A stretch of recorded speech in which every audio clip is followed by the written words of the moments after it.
Students, आज हम पढ़ेंगे tenses. Tenses simply express time, यानी हमें टाइम के बारे में बताते हैं।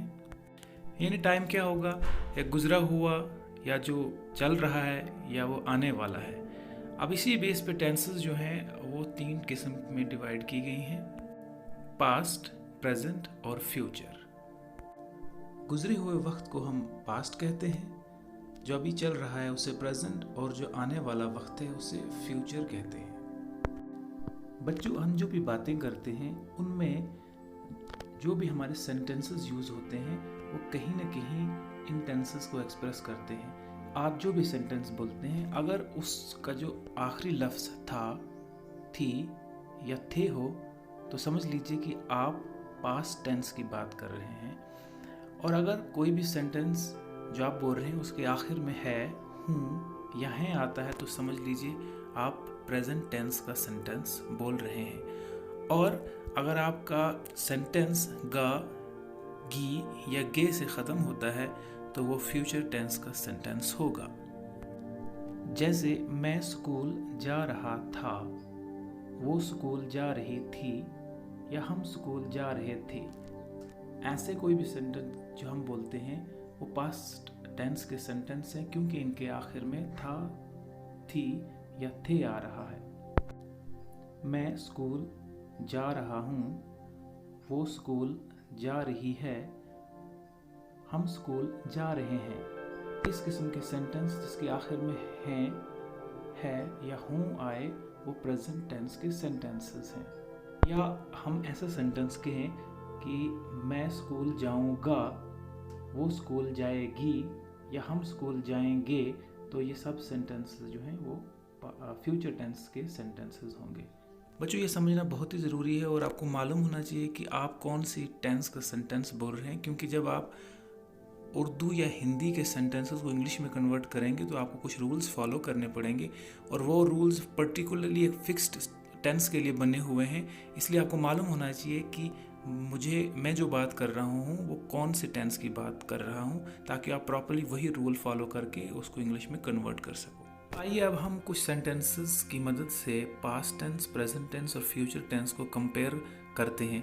जैसे आपको स्क्रीन पर दिख रहा होगा, पहला सेंटेंस है साहिल किताब पढ़ रहा था। दूसरा सेंटेंस है साहिल किताब पढ़ रहा है। और तीसरा सेंटेंस है साहिल किताब पढ़ रहा होगा। बच्चों, जो ये तीनों सेंटेंसेस हैं, इन सब में एक काम हो रहा है, वो है पढ़ने का। और वो पढ़ने का काम कौन कर रहा है? साहिल। ठीक है, तो अब आप देखें, पहले सेंटेंस में साहिल किताब पढ़ रहा था, यानी इस सेंटेंस से ये जाहिर होता है कि वो किताब पढ़ने का जो काम था वो ख़त्म हो चुका है, वो पास्ट में था। और दूसरे सेंटेंस में साहिल किताब पढ़ रहा है, यानी इस सेंटेंस से हमें ये मालूम पड़ता है कि वो अभी भी ये काम कर रहा है, और ये प्रेजेंट टेंस का सेंटेंस है। और आखिरी सेंटेंस को अगर आप देखें तो इसमें है साहिल किताब पढ़ रहा होगा, यानी ये सेंटेंस हमें ये बताता है कि अभी साहिल ने किताब पढ़ना शुरू नहीं किया है, वो आने वाले वक्त में यानी फ्यूचर में वो काम करेगा किताब पढ़ने का। बच्चों, अगर हम इसी पहले सेंटेंस को, यानी जिसमें साहिल लिखा हुआ है, साहिल को हम रानी एक लड़की के नाम से रिप्लेस करते हैं, तो सेंटेंस बनेगा रानी किताब पढ़ रही थी। तो यहाँ हम देख रहे हैं कि जो काम करने वाला है उसी के हिसाब से आखिरी लफ्ज़ था, थे, थी या है, हैं या हूँ, ये चेंज होंगे। ठीक, आइए बच्चों, अब हम इस सेंटेंस को ट्रांसलेट करते हैं इंग्लिश में। साहिल किताब पढ़ रहा था। साहिल वॉज रीडिंग ए बुक। इस सेंटेंस में आप देख पा रहे हैं कि इसमें एक काम हो रहा है, और वो काम है पढ़ने का, यानी रीडिंग का। ठीक है, तो जो रीड या पढ़ना है ये काम है, इस काम को कौन कर रहा है? साहिल। इसको साहिल कर रहा है। तो ये जो काम है पढ़ने का, या जिसे हम कहेंगे रीड, इसको वर्ब कहा जाता है। और इस काम के करने वाले को क्या कहेंगे? सब्जेक्ट। इस सेंटेंस में जो रीडिंग का काम था वो किसने किया था? साहिल ने। सो इस सेंटेंस में साहिल जो है वो सब्जेक्ट है। अच्छा, साहिल जो है वो क्या पढ़ रहा है? वो एक किताब पढ़ रहा है, यानी एक बुक पढ़ रहा है। तो ये बुक जिसको कौन पढ़ रहा है? साहिल पढ़ रहा है। ये बुक जो है ये ऑब्जेक्ट कहलाती है। यानी जिस पे काम हो रहा है या जिसके रिलेटेड काम हो रहा है उसको क्या कहते हैं, ऑब्जेक्ट। तो यहाँ आप अभी तक समझ पाए कि कोई भी काम हो, चाहे रीडिंग का है, रीड का है, राइट का है, डांस का है, कोई भी जो काम है जो आपके सेंटेंस में आएगा वो बेसिकली वर्ब कहलाएगा, और उसको करने वाला जो होगा उसे सब्जेक्ट कहेंगे। जैसे इस सेंटेंस में साहिल जो था वो रीड कर रहा था, इसलिए वो साहिल जो है वो सब्जेक्ट है। अब सब्जेक्ट कोई भी हो सकता है, जो भी आप सेंटेंस कह रहे होंगे उसके अंदर जो जिसका भी काम आप शो कर रहे हैं वही उस सेंटेंस में सब्जेक्ट होगा। जैसे मैं किताब पढ़ रहा हूँ तो उस केस में मैं यानी आई सब्जेक्ट होगा, तो किताब तो एज इट इज़ ऑब्जेक्ट होगा, और रीड जो होगा वो वर्ब होगा। तो ऐसे सेंटेंसेस में आप देख पा रहे हैं कि जो भी हम टेंसेस में सेंटेंसेस पढ़ रहे हैं उनमें एक सब्जेक्ट होता है और एक वर्ब होता है और एक ऑब्जेक्ट होता है।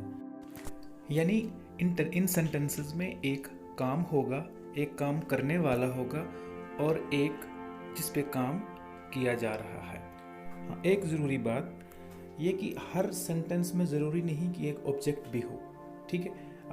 आपका सब्जेक्ट हो, वर्ब हो, उससे भी आप इजीली टेंसेस के फार्मूलाज जो हैं अप्लाई करके उस सेंटेंस को कंप्लीट कर सकते हैं। यानी हर सेंटेंस में ज़रूरी नहीं है कि ऑब्जेक्ट भी हो।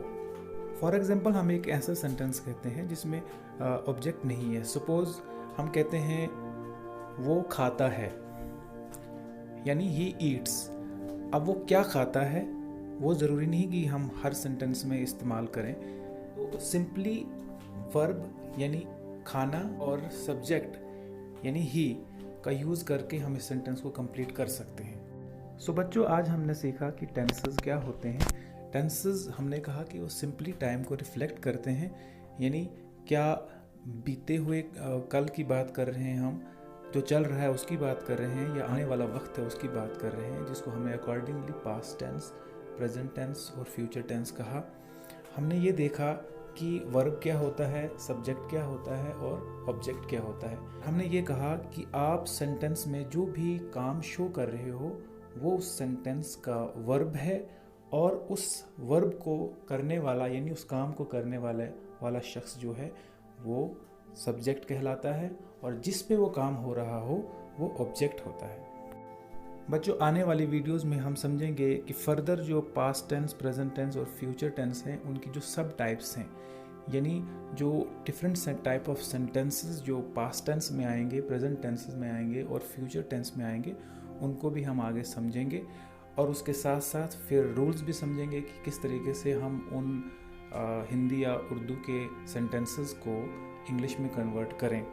होप कि आपको जो कुछ सिखाया गया आपको वो समझ आ गया होगा। अगर आपको वीडियो पसंद आई, लाइक करें ना करें, शेयर ज़रूर करें ताकि ज़्यादा से ज़्यादा बच्चों तक ये वीडियो पहुँचे और वो इसको देखकर उनको भी कुछ ना कुछ फ़ायदा हो। और मेरी रिक्वेस्ट है कि नीचे दिए गए सब्सक्राइब बटन को दबाकर इस चैनल को सब्सक्राइब ज़रूर करें ताकि आने वाली वीडियोस की अपडेट्स आप तक पहुंचती रहें। Thank you very much for watching.